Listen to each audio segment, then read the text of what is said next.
tema da minha mensagem hoje é enxergando a verdade. Lucas capítulo 11, versículo 29, acompanhe comigo, por favor.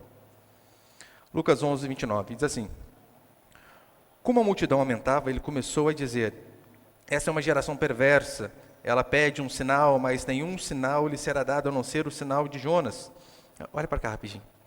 Olha que interessante. Como a multidão aumentava, ele começou a dizer: geração perversa. Parece que em vez de ele ficar feliz com a igreja crescendo, né? Agora é a hora de apertar o povo. Pode ver, Jesus ele não tinha assim, olha, agora se eu falar tal coisa que o pessoal vai ficar meio chateado, meio triste. Não, a multidão aumentava e ele estava chamando o povo de perverso. Confrontando. Este é o estilo do evangelho. Isso é o evangelho, né? É o arrependimento para depois o reino dos céus. Muitos, infelizmente, empregam apenas a segunda parte e esquecem que o evangelho é isso daqui. Mas volta comigo. Lucas 11, 29. Como a multidão aumentava, ele começou a dizer: essa é uma geração perversa, ela pede um sinal, mas nenhum sinal lhe será dado, a não ser o de Jonas. Porque assim como Jonas foi um sinal para os ninivitas, também o Filho do Homem será para essa geração. A rainha do sul se levantará no juízo contra os homens dessa geração e os condenará, pois veio dos confins da terra para ouvir a sabedoria de Salomão. E aqui está quem é maior do que Salomão. Os homens de Nínive se levantarão no juízo contra essa geração e a condenarão, pois se arrependeram com a pregação de Jonas. E aqui está quem é maior do que Jonas. Até aí está bom, olha para cá, por favor.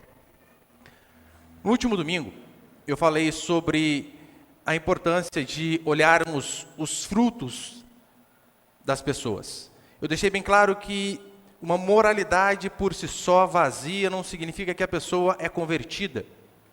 Que uma pessoa que faz coisas boas não significa necessariamente que ela nasceu de novo, mas todo aquele que nasceu de novo é óbvio que este vai fazer coisas boas. E eu terminei dizendo que a verdadeira felicidade está na obediência ao Senhor, porque é isso que muitos procuram, felicidade. E Jesus vai deixar bem claro, quando uma mulher vem e diz, né, olha, bendita são os seios que te amamentaram, falando a respeito dele. Ele diz, sim, Maria foi feliz por conta disso, por me gerar no seu ventre. Só que mais feliz do que ela são aqueles que ouvem as minhas palavras e as praticam. Ou seja, a verdadeira felicidade do ser humano é aquilo que completa você por dentro e por fora. Aquilo que vai trazer sentido para a sua vida é obedecer a Deus. Mesmo que essa obediência às vezes nos custe suor e lágrima. Mas é a obediência a Deus que vai nos trazer a felicidade. E aqui nós vemos Jesus continuando o seu sermão, né? É apenas continuação, nós temos o subtítulo aí, mas é o mesmo sermão. Mas o princípio continua o mesmo. A pergunta que nós devemos fazer é: por que o ser humano busca tanto a felicidade? Onde está essa felicidade que ele sempre anseia? Você é assim. Eu sou assim, todos nós somos assim. Buscamos algo que nos completa, buscamos ser felizes.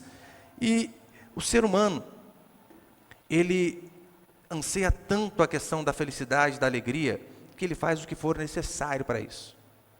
Nem que seja viver na mentira. Mas se a mentira traz a ele felicidade, ele vai viver na mentira. A pergunta correta que eu e você deveríamos fazer, não é o que traz a felicidade, mas sim o que é a verdade. O que é a verdade? Isso daí é o que deve guiar a minha e a sua vida. Isso é o que deve dar o norte para o nosso casamento, para a criação dos nossos filhos, para a nossa vida pessoal, para a nossa vida no trabalho, em todo e qualquer lugar.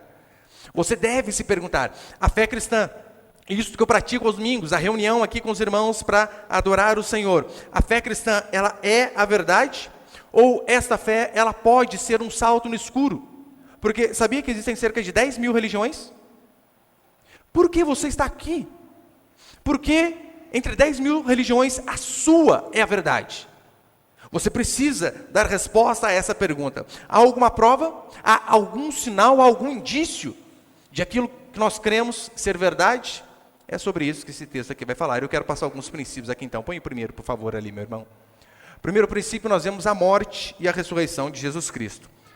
Eu sei que quando ele diz aqui, no versículo 29, como a multidão aumentava, ele pedia um sinal, ele diz, tem um sinal será dado, a não ser o sinal de Jonas. Muitos interpretam o livro de Jonas como um livro alegórico, como algo figurado. Não, não é que de verdade um homem ficou na barriga de um peixe e depois saiu vivo. Isso é impossível. Mentira.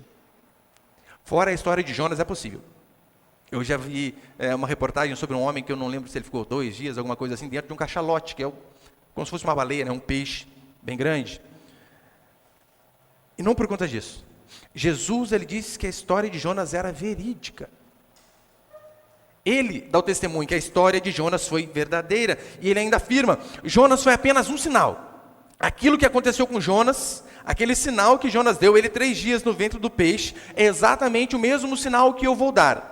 3 dias na morte. E assim como Jonas ressurgiu depois para pregar para Nínive, assim o carpinteiro de Nazaré, depois de 3 dias morto, ressurgiu para pregar em Jerusalém. Isso é inquestionável. E ele diz, assim como Jonas fez, assim eu também o farei. É por isso que você deve se perguntar, qual religião é verdadeira?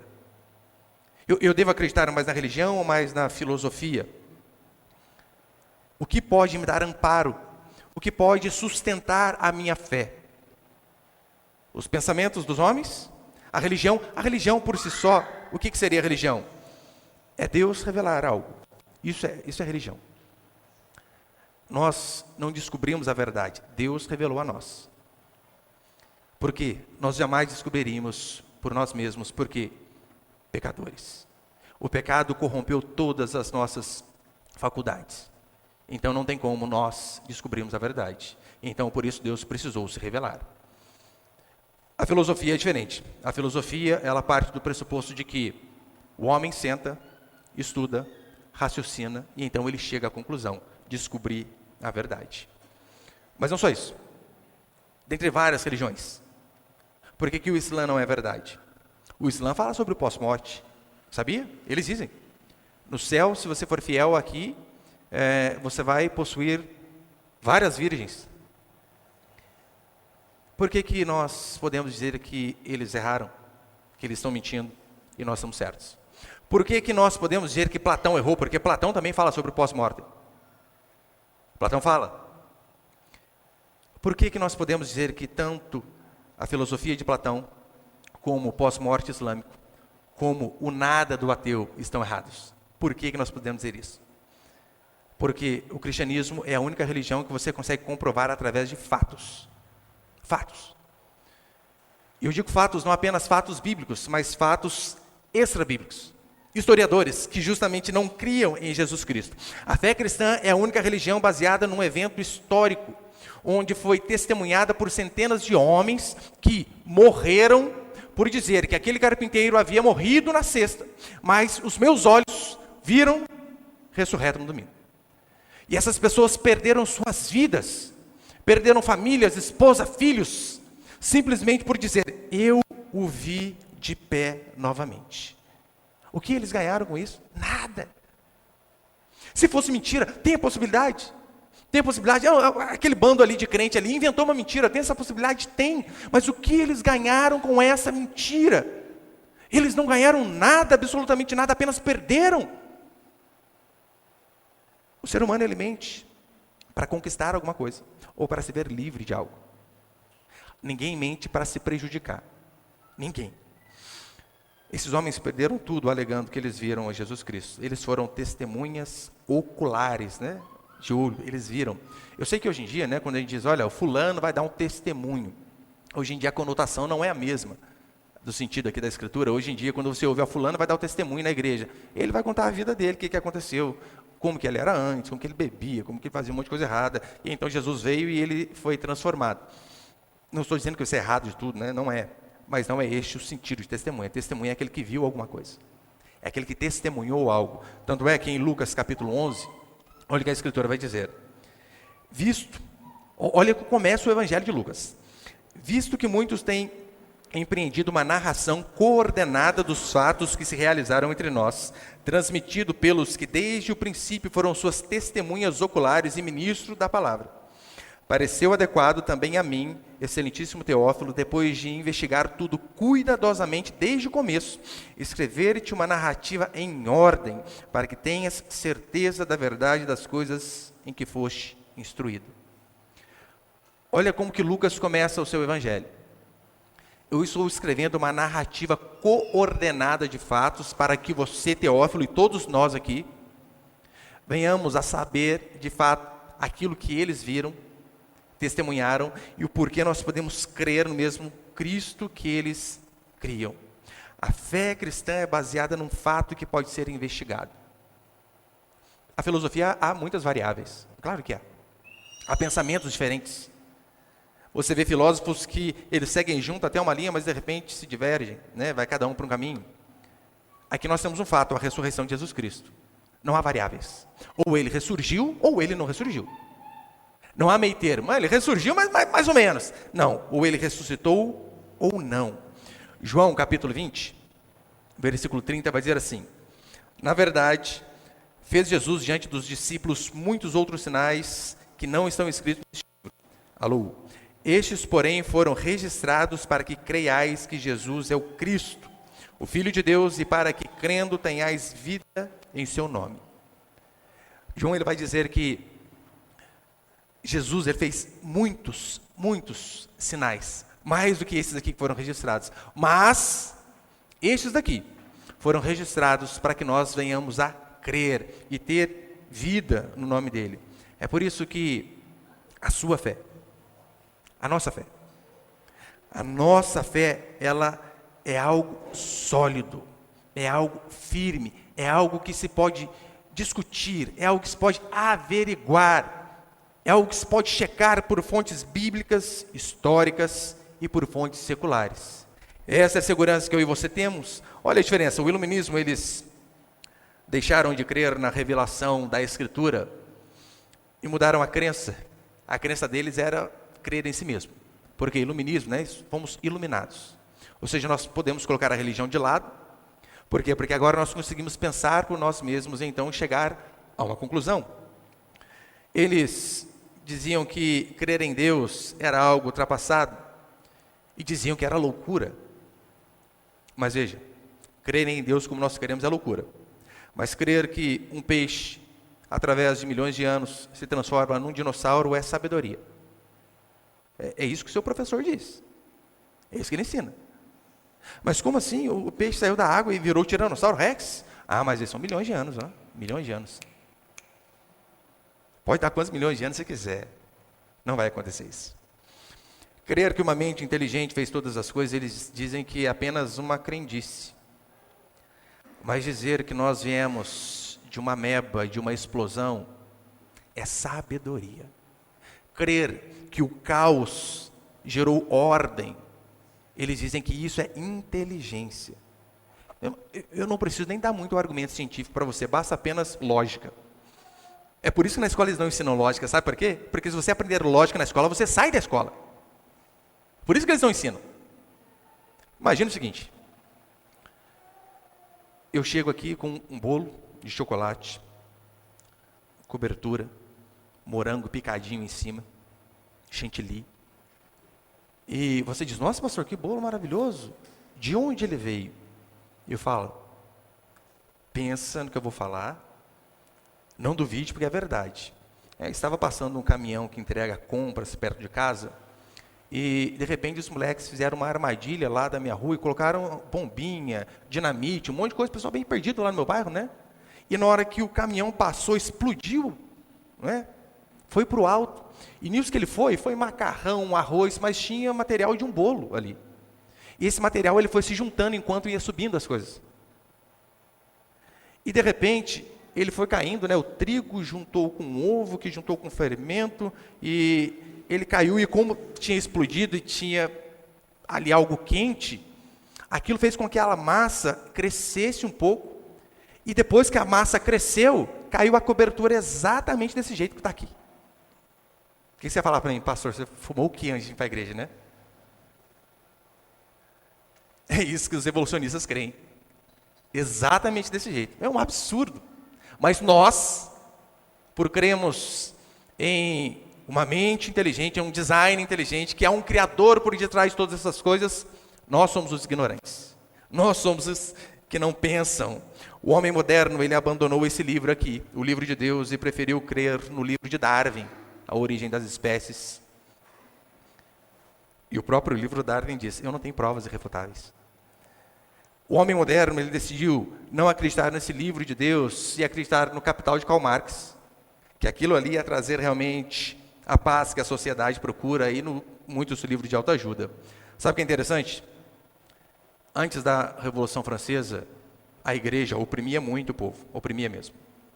E então, o que eles fizeram? Os revolucionários, eles trocaram as crendices do catolicismo simplesmente para acreditar nas loucuras de Rousseau. Eles trocaram apenas a crença. Ambos estavam sem razão. Eles abandonaram os ídolos católicos para acreditar no ídolo da mente humana. Porque nós não precisamos de Deus. Nós não precisamos de revelação. Nós temos a inteligência. Aí você vai ver o resultado. Decapitação, morte, fome, miséria, desgraça para tudo que é lado. Diante dessa opressão católica, Robespierre voltou para si mesmo, dizendo, não precisamos de Deus. Lutero, em contrapartida, voltou para a Escritura. E por esse motivo, eu e você estamos aqui hoje. O segundo, põe ele, por favor, meu irmão, o segundo princípio. Segundo, a incredulidade dos homens. Lembra aqui, anteriormente, um mudo tinha falado. Um cego de nascença tinha enxergado na frente daquelas pessoas. Eles viram, mas calma aí. Os pais do menino confirmaram, ó, isso aqui ele nasceu cego, mas ele acabou de enxergar agora. Então, mesmo vendo o cego enxergando, mesmo vendo o mudo falando, mesmo vendo o morto ressuscitando depois de 4 dias, este povo diz, nos dá um sinal. É muita incredulidade. Mas é muita incredulidade, é absurda. Mas o coração dos incrédulos são esses que sempre pedem sinais. E esses corações estão lotados hoje dentro das igrejas e às vezes aqui também. Às vezes o seu coração é assim. É o tempo todo querendo pedir sinais, confirmação. Olha, põe a Deus à prova. Faça um teste com Deus. Que absurdo é esse? Quem fica procurando o sinal é descrente. Quem busca sinal é incrédulo. Mas eu sei que na hora do desespero, a pessoa busca tudo, né? Um filho morrendo, um problema de saúde, alguma coisa grave. Os ímpios, via de regra, eles vão buscar em cartomante, vão buscar em Chico Xavier. Anteontem, eu estava lendo com meu filho aquele conto de Machado de Assis, né, a cartomante, bem espírita o conto, mas a literatura é fabulosa. E basicamente é isso, né? Tinha um homem chamado Miguel, e ele estava tendo um caso com a mulher do melhor amigo dele, Vilela, e ele não acreditava de jeito nenhum em cartomante, nessas coisas aí, coisa que Rita, a mulher, cria. Só que então ele descobre que Vilela está desconfiado. E Vilela manda uma carta para ele, não tinha WhatsApp na época, né? Manda uma carta para ele dizendo, vem depressa que eu tenho algo a te falar. E ele no meio do caminho, ele escorrega para cartomante e diz, não, vou falar com essa mulher aqui. Fala isso, vai ficar ruim pro meu lado. E a mulher diz, não, vai acontecer nada, vai tudo de boa, fica em paz. Não acontece nada, ele vai, morre, a mulher morre, o cara mata os dois. Ou seja, cartomante, furada, né? Furada. Mas o ímpio, diante de aflições, ele busca essas coisas. O que tem de crente, quando está passando por um problema, por uma angústia, que busca falso profeta também não está escrito. Ai, de monte. De monte. Um dos motivos que eu parei de fazer programação ao vivo na rádio foi porque o povo ligava, pastor, tira uma palavra, vai ler a Bíblia, preguiçoso. Preguiça. O povo quer de tudo que é jeito. Buscar esses profetas, e então, como eles já estão angustiados, esses homens do inferno, sabendo que estão angustiados, daí que aproveitam para tirar tudo que podem. Daí está o crente correndo atrás de falso profeta, correndo atrás de versículo isolado. Daí faz até as mandingas, né? Ai, Deus, fala comigo. Aqui. Hoje mesmo estará comigo no paraíso. Não, sei que não é de Deus, não. Vamos dar outra aqui. Muda, né? Muda. Caixinha de promessa. Você tem? Você não tem, né? Caixinha de promessa, não, né? É um monte de versículo isolado, fora de contexto, e texto fora de contexto. É pretexto, não devemos usar dessa forma. Temos que lembrar de 1 Timóteo que Paulo diz assim: sabemos, porém, que a lei é boa se alguém se utiliza dela de forma correta, de modo legítimo. Então, um dos motivos que nós pregamos de forma expositiva é justamente para isso. Para que nós possamos usar a Escritura de forma legítima, ou seja, não pulando nada, seguindo os textos. Agora, essa coisa de pedir sinal, se você for analisar a Escritura, você vê que quem pedia sinal, sabe quem era? Era o demônio lá na tentação do deserto, provando a Jesus Cristo. Salta daqui, porque está escrito, ainda estava a Bíblia: aos teus anjos ordenará a teu respeito para que te guardem. Ou seja, prova. Tu és o Filho de Deus? Prova aqui para a gente. Prova aí para mim, Jesus. Quero ver se tu és o Filho de Deus. Você percebe que era o diabo que ficava pedindo prova para Deus? Mas tem um monte de crente fazendo a mesma coisa, exatamente a mesma coisa. É tão sério que até no Antigo Testamento esse tipo de coisa é condenada. Êxodo capítulo 17, olha o que vai dizer: e chamou o nome daquele lugar Massá em Meribá, provação, teste, né, o nome daquele lugar ali. E chamou o nome daquele lugar de Massá em Meribá por causa da contenda dos filhos de Israel, porque tentaram ao Senhor dizendo: está o Senhor no meio de nós ou não? O pessoal estava ali: Deus, o Senhor é com a gente? Então prova, dá um sinal aí, faz alguma coisa. Eu não estou dizendo que nós não podemos pedir por milagres, podemos e devemos clamar todo dia. Davi, mesmo tendo errado, mesmo tendo cometido o adultério, clamou a Deus: oh Deus, salva meu filho, salva meu filho. Só que a realização ou não do milagre que nós pedimos não prova que Deus está conosco ou não. Deus estava com Davi, o menino morreu. Mesmo o menino morrendo, Deus estava com Davi. Então nós podemos e devemos pedir. A concretização daquilo que nós pedimos é o que menos importa. Veja, no livro de Daniel, nós vemos Daniel ali na cova dos leões e Deus o livra. Nós vemos seus amigos Sadraque, Mesaque e Abednego na fornalha e Deus os livra. Aí você vai ler Hebreus capítulo 11, homens de Deus como eles, todos morreram, decapitados, cerrados ao meio. Mulheres grávidas foram partidas ao meio, literalmente. Deus não estava com aqueles homens? Estava. Deus livrou Sadraque, Mesaque e Abednego, mas muitos morreram no Coliseu. Mesmo assim, Deus era com aquele povo. Nós não precisamos de nenhum sinal. Não precisamos. O maior sinal que nós temos, sabe qual é? É a cruz do nosso Senhor Jesus Cristo. É o que nós celebramos todo o primeiro domingo do mês, igual hoje, através da ceia. É saber que o nosso Senhor Jesus Cristo morreu crucificado naquela cruz, levando os nossos pecados, para que nós não precisássemos ser condenados. Você não precisa mais de sinal a não ser esse daí. A história de Jonas era apenas o símbolo de algo maior que viria. O que Jesus está dizendo é: se eu morrer numa sexta e ressuscitar no domingo, se isso para você não é um sinal de que eu estou com você, nada vai ser sinal. Em nada você vai acreditar. Portanto, o que eu e você temos que fazer é firmar a nossa fé neste amor de Deus por nós. Que mesmo nós sendo pecadores, Ele morre a nossa morte para que nós pudéssemos viver a sua vida. O que eu e você temos que fazer é firmar a nossa fé no fato de que Ele fez tudo por nós quando nós ainda éramos rebeldes e pecadores. E se Ele fez quando nós éramos perdidos, ora, o que Ele não pode fazer agora? Muito mais. Portanto, eu e você não precisamos de sinal para confirmar que Deus está conosco. Nós precisamos apenas crer, porque Ele sempre está. Amém, meus irmãos? Terceiro, os que dão desculpas serão condenados. Os que dão desculpas serão condenados. Veja, todos, sem exceção, vocês que estão aqui são prova viva disso. Mas todo ser humano, ele, de uma forma ou de outra, teve a oportunidade de ouvir o Evangelho.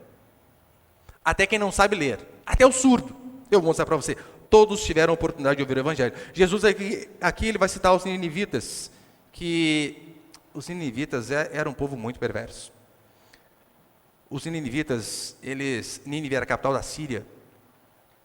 E pensa num povo perverso. Eram eles. Aqui Jesus está dizendo, vocês, povo pervertido, vocês não têm desculpa. Por quê? Porque Jonas foi até vocês. Vocês são indesculpáveis por conta disso. A Bíblia vai relatar que esses assírios, eles eram tão ruins, tão maus, que eles matavam crianças para não precisar cuidar delas. O aborto aí, é a mesma coisa. Não vai dar trabalho, arranca. Que até 3 meses não é gente. E depois, o que pode formar, gente, depois de 3 meses? Gente pede acerola? Qual das duas? É só um. Eu já falei para os irmãos, na Colômbia aprovaram o aborto até 6 meses, e um amigo me dizia que nos Estados Unidos eles estão com um projeto de lei, não lembro qual estado que era, para aprovar o aborto até os 9 meses. 9. E aí já sai a lei Herodes, pode matar 2 anos para baixo. Tem até nome, né? Sugestivo. Eles eram perversos. Eles matavam crianças para não precisar cuidar. Eles, quando capturavam os inimigos, eles vazavam os olhos, furavam, literalmente, para que essas pessoas não pudessem fugir. Imagina, um exército conquistava o outro. Vão ser nossos escravos? Sim, mas furem os olhos deles. Por quê? Assim eles não vão para lugar nenhum. Eles cortavam orelha, cortavam língua, esfolavam a pessoa viva. Esses eram os ninivitas, os assírios, perversos que só vendo. Eles enterravam pessoas vivas só com a cabeça para fora, para que a pessoa pudesse morrer lentamente, com sol, com chuva, com frio, com sol, com chuva, com frio. Aí Jonas, sem querer pregar, isso que é mais interessante, né? O pastor não queria pregar, gente, não queria. Jonas, sem querer pregar, ele vai obrigatoriamente, foi por livre e espontânea pressão. É por isso que não tem como a gente fugir, percebeu? Não dá para você fugir de chamar de Deus. Se você não vai por bem, você vai vomitado, mas você vai. E quanto mais a gente teima, pior é para a gente. E então, Jonas, sem querer pregar, ele vai e prega um sermão sem exagero, de meia dúzia de palavras. Não é figura de linguagem. Meia dúzia. Sabe qual foi o sermão de Jonas para aquele povo não querendo pregar? Bravo, ele diz, 40 dias e vocês serão destruídos. Acabou. Esse era o sermão dele. 40 dias e vocês vão ser destruídos. E diz a Escritura que por conta de um sermão deste, aquele povo perverso que eu acabei de citar, eles se arrependem, eles choram, eles se vestem de pano de saco. O rei passa um jejum que deixa até os animais sem comer. E eles mudam de vida. Por conta de uma pregação de meia dúzia de palavras de um pregador que nem queria estar ali. Aí Jesus vem e diz, esses ex-pervertidos que se arrependeram por conta da pregação de Jonas, é esses que vão julgar a cada um de vocês que tem o privilégio de domingo após domingo ouvir o sermão e mesmo assim não mudam, e mesmo assim continuam escravos dos seus pecados. Vocês não têm escapatória, vocês não têm desculpas. Esses homens se arrependeram. Agora, eu sei que muitos eles usam da artimanha fraudulenta de que, mas existem muitos falsos pastores. Isso é mentira? Não é mentira, é verdade. É triste dizer isso, mas é verdade. E eles dizem, porque o pastor saiu com a fulana da igreja, fez isso, fez aquilo, roubou. E eles dizem isso, rejeitam a todos, dizendo que pastor nenhum presta. É apenas uma desculpa. Se você procurar, você sempre vai achar. É igual, já viu? Algumas mulheres que dizem, homem nenhum presta. Pode nenhum que você conheceu prestou. Você não pode falar de todos. Não pode. Agora, o problema é que muitos, eles buscam defeitos na igreja, no pastor, na liderança, nos irmãos, para ter o álibi perfeito, para não precisar obedecer e não ficar na igreja. Se você procurar o defeito nessa igreja, você vai achar? Sim ou com certeza? Lógico, vai. Se você procurar defeito no pastor, você vai achar? Lógico ou com certeza? Os dois. Vai achar.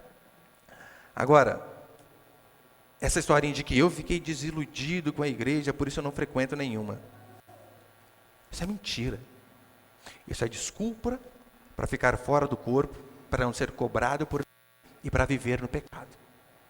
Toda pessoa que vem com essa historinha, você pode ter certeza, é apenas uma desculpinha, porque eu fora do corpo, ninguém me cobra. Agora aqui, Você põe a ovelhinha lá, põe uma roupa sem lã. A esposa, o pastor vê, já vai mandar mensagem para você depois, na hora. Na hora.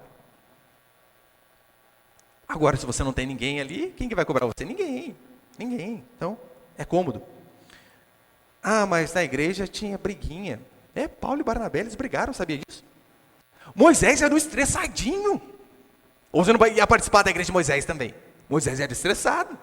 E Jesus falou, toca na rocha, e ele ficou bravinho. E pau, deu uma cacetada lá. A igreja de Corinto, você olha aquela igreja, ela fala, gente, nós que somos um anjo. Somos um anjo perto daquela igreja. Pedro negou Jesus Cristo. O tesoureiro da igreja de Jesus roubou a igreja. Você percebe que se você vivesse na época de Jesus Cristo, você ia ter um álibi para você não frequentar a igreja? Você ia ter uma desculpa. Eu não vou. Judas é ruim. Se o cara passa a mão na igreja, imagine em mim. Pedro, para que eu vou frequentar uma igreja? O líder é um frouxo. Você ia ter desculpa. Mas a Escritura diz que no juízo os ninivitas perguntarão: por que vocês, ó povo de Pindamonhangaba, ó povo da internet que vai ver depois, por que vocês não se arrependeram dos seus pecados? E se você retrucar da seguinte forma: olha, eu não achei pastores nem igrejas boas o suficiente. Eles vão dizer assim para você: nosso pastor nem queria pregar para a gente. E quando ele pregou e nós nos convertemos, ele ficou irado, ele não queria que a gente convertesse. E nós nos arrependemos. Lembra Jonas? O povo converte, o pastor fica bravo. Não era para converter. Esse era o pastor deles. Nós somos indesculpáveis. A rainha do sul, ou a rainha de Sabá, dependendo da versão, diz que ela veio de longe para ouvir a sabedoria de Salomão, e Jesus diz, está aqui quem é maior do que Salomão. Veio de longe. Ah, pastor, aqui não tem igreja boa perto de casa. Ora, ande mais. Olha, tem família aqui da nossa igreja, que vem de Campos do Jordão. 1 hora para vir e 1 hora para voltar. Tem gente de Taubaté.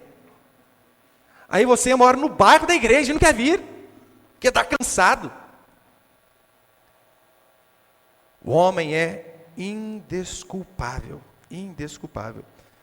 Não busque a igreja mais perto da sua casa. Busque a igreja mais próxima da Escritura. E nem que para isso você tenha que andar quilômetros. Nem para isso você tenha que gastar pernada. E quarto e último princípio para encerrar, põe ele, por favor.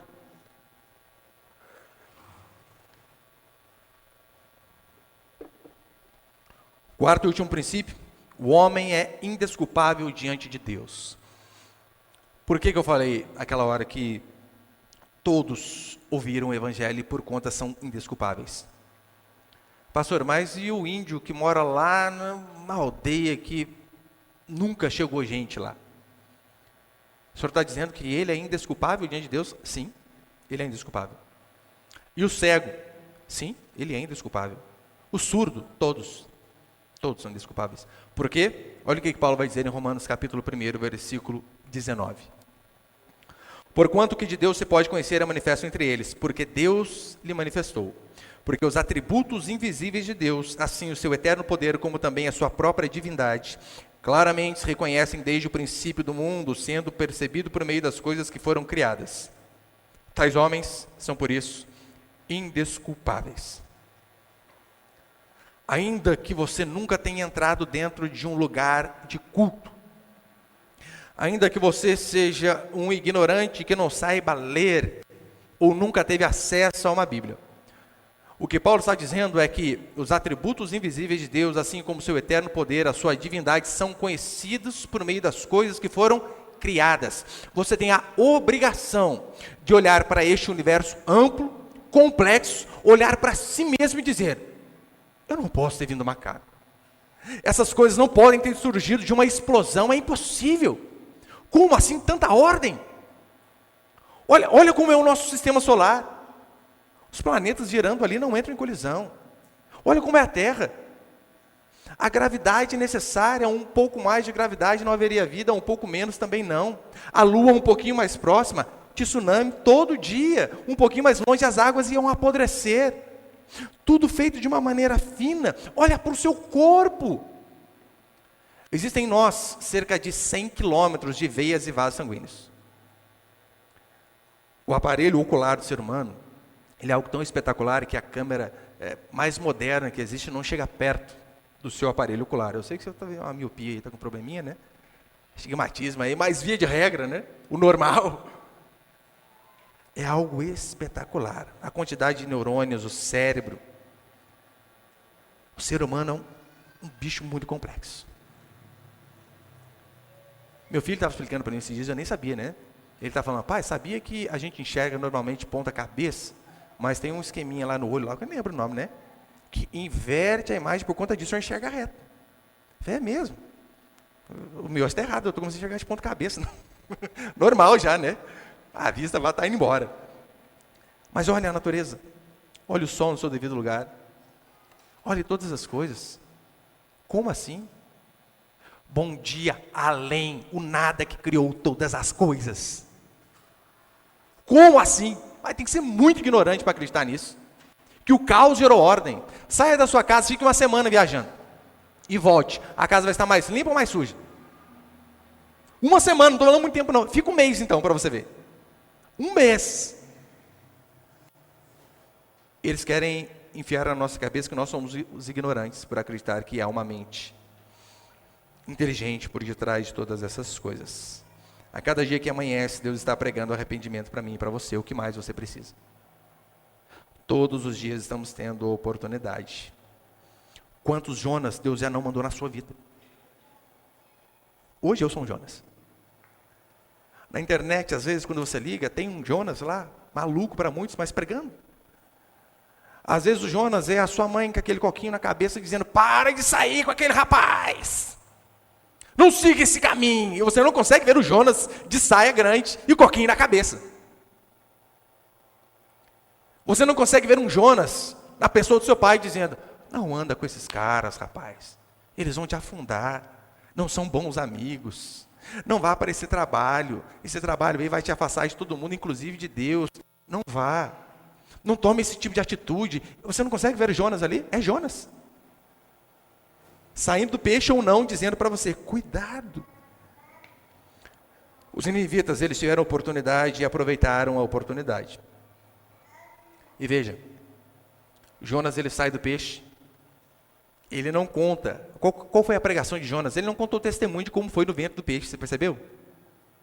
Se fosse você, meu irmão, você ia contar para todo mundo a história, né? Vocês têm que ver, se eu falar, vocês não vão acreditar. Fiquei 3 dias no peixe, e como que era lá dentro? Você não tem noção, o negócio é muito louco. Às vezes entravam uns lambari, porque né, o peixe comia, eu pegava aquele lambari, você fica contando essa história para o povo. Pendurava no sininho da garganta do peixe lá, brincava. Você percebeu que Jonas, ele não conta o testemunho dele no ventre do peixe. Ele não conta como foram os dias terríveis. Não conta como foi a experiência de ter caído no mar. Não conta. O que Jonas faz, ele não fala nem sobre o seu livramento. Jonas, ele sai dali e prega 6 palavras. 40 dias e vocês serão destruídos. É uma palavra dura, mas traduzida propositalmente. Este é o termo. Destruição. Aqueles que não creem no Filho de Deus serão destruídos. E quem são esses filhos de Deus? Não são todos. Essa questão de universalismo, né? Que todo mundo é filho de Deus, é mentira. Mentira. Filhos de Deus são aqueles que receberam o Senhor, como diz João 1:2. Todos quantos, pois, o receberam, deu-lhes o poder de serem feitos filhos de Deus. E nós recebemos a Deus pela fé, e a prova de que nós o recebemos e o Espírito Santo habita em nós, não é que somos perfeitos, óbvio que não. Mas é que nós já temos uma certa ojeriza para aquela vida antiga a qual nós tínhamos. Que nós temos o desejo constante de melhorar. E quando nós erramos, a primeira coisa que bate em nós é um sentimento de culpa, de pesar, de insignificância, dizendo, como? Como ainda assim, Deus me salvando, eu erro desta maneira? Esta é uma prova de que você é filho de Deus, que você não age como agia antes. Como que era lá, irmão, antes de você converter? Você saía, bebia. Eu lembro quantas vezes eu saía para os carnavais da vida lá. E eu lembro que teve uma vez eu saí, eu era tão ruim para beber, e estava eu e o Thiago estava junto também. Tá vendo? Aí a gente era da bagunça junto, agora tá na igreja junto. E eu lembro que no começo do carnaval eu já bebi e dormi, não sei como que eu fui parar em casa. Sabe quando você é pequeno, você dorme no sofá, você acorda na cama? Eu dormi na Avenida de Guará e acordei em Aparecida. Não sabia como, mas estava lá. Então você lembra desses episódios antigos aí? Quando você é mundano, quando você é ímpio, você se vangloria, mas eu bebi de montão, eu vomitei, eu rolei em cima do vômito, não sei o que aconteceu comigo. Você fala se vangloriando. Aí quando você se converte e você vê o quão ímpio você era, ou você encontra uma pessoa que talvez participou de algo que você fez lá atrás de errado, a sua cara queima de vergonha, porque ele sabe o que eu fiz. Sabe. Ele sabe dos meus erros. Ele sabe o que eu passei.